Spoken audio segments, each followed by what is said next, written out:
पूर्णिमा व्रत कथा इन हिंदी। पूर्णिमा तिथि का हिंदू धर्म में विशेष महत्व है।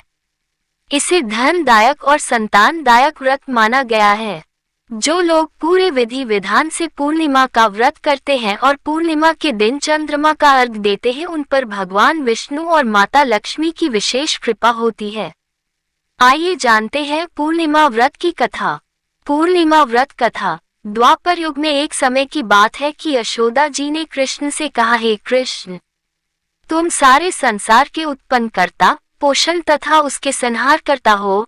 आज कोई ऐसा व्रत मुझसे कहो जिसके करने से मृत्युलोक में स्त्रियों को विधवा होने का भय न रहे तथा यह व्रत सभी मनुष्यों की मनोकामना पूर्ण करने वाला हो। श्री कृष्ण कहने लगे, हे माता, तुमने अति सुंदर प्रश्न किया है। मैं तुमसे ऐसे ही व्रत को सविस्तार कहता हूँ। सौभाग्य की प्राप्ति के लिए स्त्रियों को द्वात्रिंशत अर्थात 32 पूर्णिमाओं का व्रत करना चाहिए। इस व्रत को करने से स्त्रियों को सौभाग्य संपत्ति मिलती है। यह व्रत अचल सौभाग्य को देने वाला और भगवान शंकर के प्रति मनुष्य मात्र की भक्ति को बढ़ाने वाला है। यशोदा जी कहने लगी, हे कृष्ण, सर्वप्रथम इस व्रत को मृत्युलोक में किसने किया था, इसके विषय विस्तार पूर्वक मुझसे कहो। श्री कृष्ण जी कहने लगे कि इस भूमंडल पर एक अत्यंत प्रसिद्ध राजा चंद्रहास से पालित अनेक प्रकार के रत्नों से परिपूर्ण कातिका नाम की एक नगरी थी। वहां धनेश्वर नाम का एक ब्राह्मण था और इसकी स्त्री अति सुशील रूपवती थी। दोनों ही उस नगरी में बड़े प्रेम से साथ रहते थे। घर में धन धान्य आदि की कोई कमी नहीं थी। उनको एक बड़ा दुख था, उनकी कोई संतान नहीं थी, जिस वजह से वह बहुत दुखी रहते थे। एक दिन एक बड़ा तपस्वी योगी उस नगरी में आया। वह योगी बाकी सभी घरों से भिक्षा मांगकर भोजन किया करता था, लेकिन उस ब्राह्मण के घर से भिक्षा नहीं मांगा करता था। एक दिन योगी गंगा किनारे भिक्षा मांगकर प्रेम पूर्वक खा रहा था कि धनेश्वर ने योगी को ये सब करते देख लिया। सब कार्य किसी प्रकार से देख लिया। अपनी भिक्षा अनादर से दुखी होकर धनेश्वर योगी से बोले, और सभी घरों से भिक्षा लेते हैं परंतु मेरे घर की भिक्षा कभी भी नहीं लेते, इसका कारण क्या है? योगी कहने लगा कि आपके धर्म हमें इस बात की आज्ञा नहीं देता है, क्योंकि अभी आप गृहस्थ जीवन में एक सुख से वंचित हैं। आपके घर संतान होने पर मैं आपके घर से भी भिक्षा स्वीकार कर लूंगा। उन्होंने कहा कि जिसे संतान नहीं है उसके घर से भिक्षा लेने से मेरे भी पतित हो जाने का भय है। धनेश्वर यह सब बात सुनकर बहुत दुखी हुआ और हाथ जोड़कर योगी के पैरों पर गिर पड़ा तथा दुखी मन से कहने लगा कि आप मुझे संतान प्राप्ति के उपाय बताएं। आप सर्वज्ञ हैं, मुझ पर अवश्य ही यह कृपा कीजिए। धन की मेरे घर में कोई कमी नहीं है, लेकिन मैं संतान न होने के कारण अत्यंत दुखी हूँ। आप मेरे इस दुख का हरण कीजिए। ये सुनकर योगी कहने लगे, तुम चंडी की आराधना करो। घर पहुंचकर उन्होंने ये सारी बात अपनी पत्नी को बताई और खुद वन में चला गया। वन में पहुंचकर उसने चंडी की आराधना की और उपवास किया। चंडी ने 16 दिन उसको सपने में दर्शन दिए और कहा कि हे धनेश्वर, जा, तेरे पुत्र होगा, लेकिन उसकी आयु सिर्फ 16 वर्ष होगी। 16 वर्ष की आयु में ही उसकी मृत्यु हो जाएगी।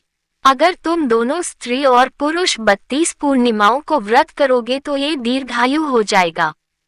जितनी तुम्हारा सामर्थ्य हो उतने आचे के दिए जलाकर शिवजी का पूजन करना, लेकिन पूर्णमासी 32 ही होनी चाहिए। सुबह होती ही तुम्हें इस स्थान के पास एक आम का पेड़ दिखाई देगा। उस पर चढ़कर एक फल तोड़कर अपने घर चले जाना। अपनी स्त्री का इस बारे में बताना। सुबह स्नान होने के बाद वह स्वच्छ होकर शंकर जी का ध्यान करके उस फल को खा ले। तब शंकर भगवान की कृपा से उसको गर्भ हो जाएगा। जब ब्राह्मण सुबह उठा तो उसे उस स्थान पर आम का पेड़ दिखाई दिया और वह उससे फल तोड़ने के चढ़ा, लेकिन वह पेड़ पर चढ़ नहीं पा रहा था।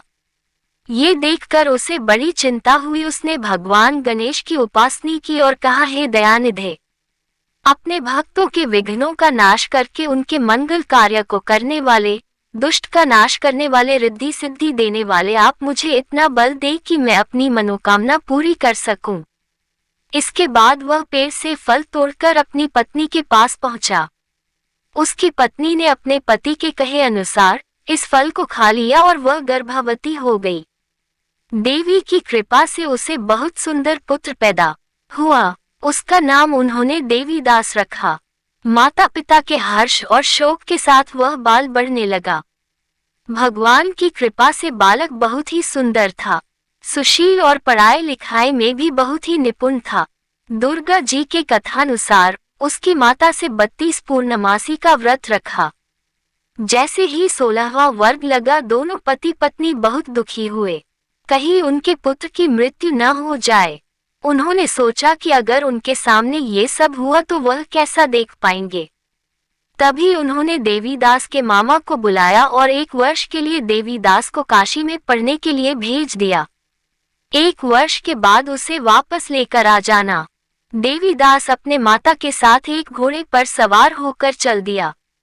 उसके मामा को भी यह बात पता नहीं था।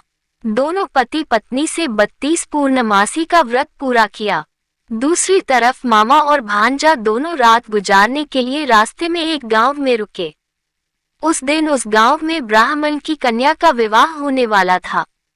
जिस धर्मशाला में वर और बारात के बाकी लोग रुके हुए थे, उसी धर्मशाला में देवीदास और उसका मामा ठहर गए। उधर कन्या को तेल आदि चढ़ने के बाद जब लग्न का समय आया तो वर की तबीयत खराब हो गई। वर के पिता ने अपने परिवार वालों से विचार विमर्श करके कहा कि ये देवीदास मेरे पुत्र जैसा ही है, मैं इसके साथ लगन करा दूं और बाद में बाकी सारे काम मेरे बेटे के साथ पूरे हो जाएंगे। ऐसे कहने के बाद वर के पिता देवीदास को मांगने के लिए उसके मामा के पास गए और उन्हें सारी बात बताई। मामा ने कहा कि कन्यादान में जो कुछ भी मिलेगा वो हमें दे दिया जाए। वर के पिता ने बात स्वीकार कर ली। इसके बाद देवीदास का विवाह कन्या के साथ संपन्न हो गया। इसके बाद वह अपनी पत्नी के साथ भोजन न कर सका और मन में विचार करने लगा कि न जाने ये किसकी पत्नी होगी। ये सोचकर उसकी आंखों में आंसू आ गए। तब वधू ने पूछा कि क्या बात है, आप उदास क्यों हैं? तब उसने सारी बातें पत्नी को बता दी।